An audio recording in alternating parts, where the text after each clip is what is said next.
Two women you've probably never heard of just saved your eternal soul. While Pharaoh was plotting genocide, Shiphrah and Puah were quietly rewriting history with nothing but their hands and their faith. Today, we're diving into the untold story of how God used Hebrew midwives to preserve the covenant line leading to Jesus, the spiritual courage that sparked the first act of biblical resistance, and the pattern of women as pillars in Jewish Christian salvation history. By the end of this episode, you'll understand how two marginalized women became the unlikely heroes who made your salvation possible. So let me ask you this. What do you do when the most powerful person in the world orders you to commit murder? That's exactly the impossible situation Shiphrah and Puah faced in ancient Egypt. According to biblical scholarship from the State University of New York, these two Hebrew midwives were confronted with Pharaoh's genocidal decree, kill every Hebrew baby boy at birth, but let the girls live. Wait, so Pharaoh basically handed his extermination plan to the very people whose job it was to bring life into the world? Exactly. And here's what makes this even more remarkable. In ancient Egypt, midwives held crucial social roles. They were the guardians of maternal and infant health, working in what scholars call the most vulnerable moments of human existence. So these weren't just random women. They were professionals, trusted with life and death decisions every single day. Right. And according to research from Harvard Divinity School, this reflects the broader reality that while ancient Near Eastern societies were structurally patriarchal, women often managed domestic spheres and life-adjacent work. Midwifery was their domain. But here's what I find fascinating. Their names actually mean something beautiful. Shiphrah means beautiful and Puah means splendid or to cry out. It's like their very identities were tied to bringing beauty and voice into the world. That's such a beautiful observation. And it makes their choice even more powerful. When Pharaoh commanded them to kill Hebrew boys, the text immediately contrasts royal authority with divine authority. Exodus 1:17 says they feared God and chose not to obey the king. So they're literally choosing between two authorities, earthly power that demands death and divine authority that values life. Exactly. And according to biblical character analysis, this becomes the first recorded instance in Exodus of faithful resistance.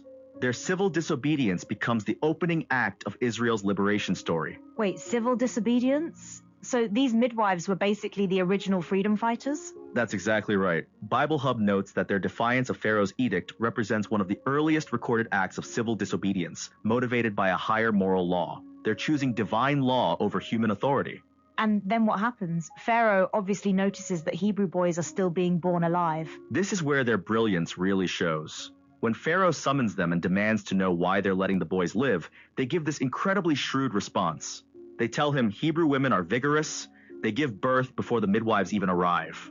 So they're basically using Pharaoh's own prejudices against him? Like, oh, these Hebrew women are just so different from Egyptian women. Exactly. And biblical scholars note there's actually wordplay happening here. The Hebrew word kayoth means both lively and vigorous, but it's also connected to the word for life. They're using life language to deceive the death dealer.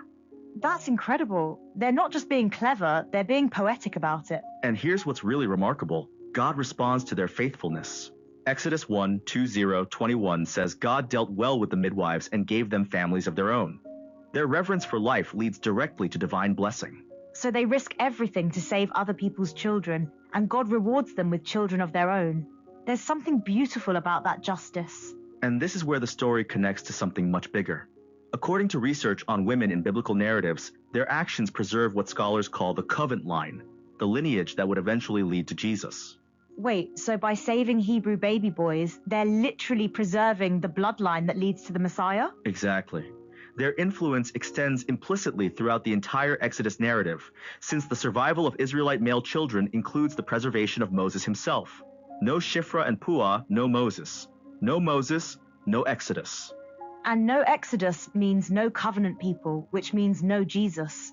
These two women literally saved Christianity before Christianity existed. That's the incredible thing. And according to research from Knowing Scripture, this fits into a larger biblical pattern, women preserving God's covenant against the attempts of evil men. It goes all the way back to Genesis 3:15 and the promise of the woman's seed. So this isn't just a one-off story. This is part of a bigger theme running through Scripture? Absolutely. Bible Hub identifies a pattern of women as strategic agents in redemptive history. Think about it. Rahab protecting the spies, Deborah leading Israel, Esther saving her people, Mary bearing the Messiah. Women at crucial turning points. And they're all using what seems like ordinary circumstances to accomplish extraordinary things. Rahab uses her house, these midwives use their profession, Esther uses her position as queen. Exactly. According to biblical analysis, these accounts rebut both ancient and modern assumptions that biblical women are passive. Instead, they reveal what scholars call divinely endorsed tactical intelligence. Tactical intelligence, I love that phrase. They're not just being brave, they're being strategic. And here's what's really counterintuitive. Research from Logos Bible Study Platform shows that women are strategically placed in Scripture to initiate or advance key movements in redemption history. They're not marginal figures, they're missional ones. So when we look at Shiphrah and Puah, we're not just seeing two brave women, we're seeing God's pattern of using the marginalized to shame the powerful. That's exactly right. And according to biblical scholarship, this opens Exodus's central conflict, God's creation blessing versus anti-creation oppression. These women choose to serve life when the empire demands death. And what's wild is that Pharaoh completely underestimated them. He thought he could use women to carry out his genocide, not realizing he was handing the keys to his own defeat to people who valued life above power. That's such a crucial insight. And it connects to something scholars note. The treatment of women serves as a barometer reflecting the moral character of a society.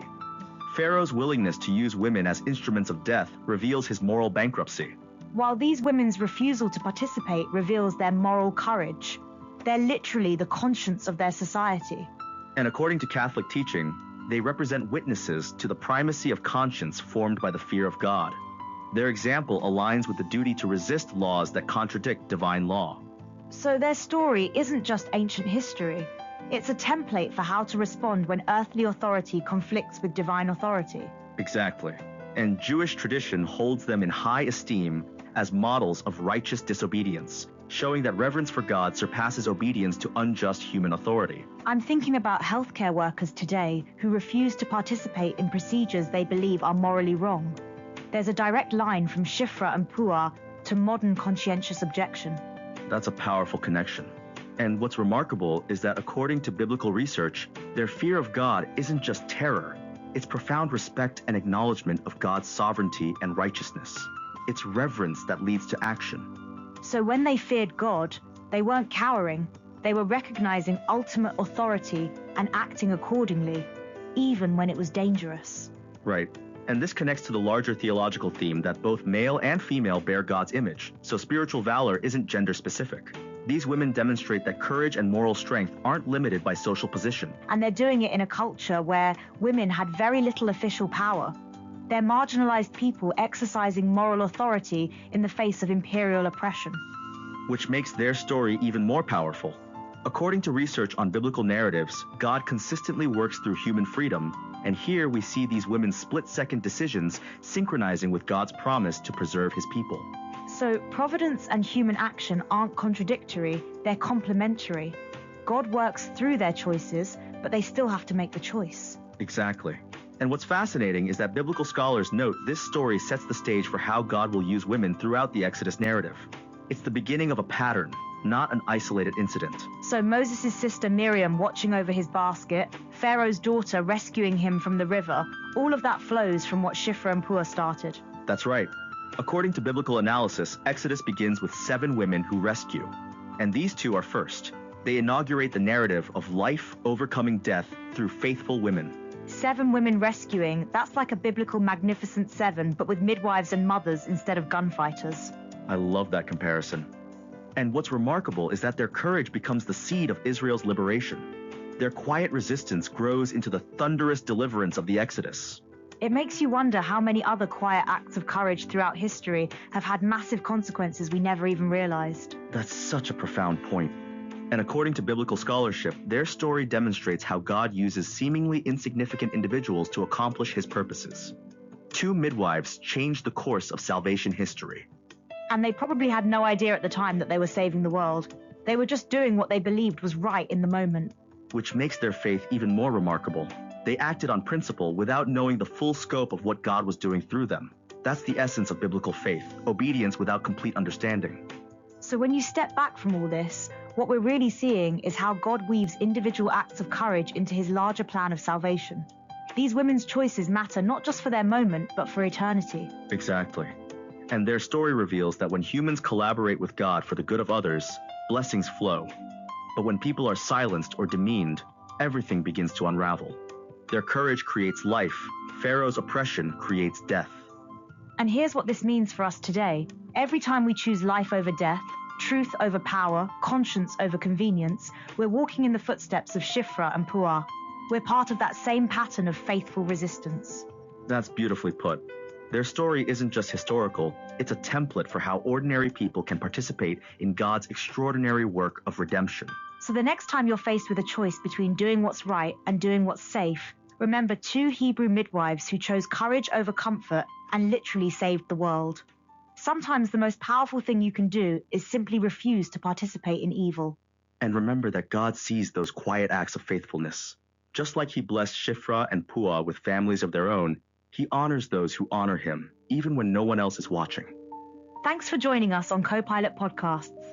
The next time someone tells you that women were just passive figures in biblical history, remind them about 2 midwives who rewrote the story of salvation with nothing but their hands, their hearts, and their unshakable faith in the God of life.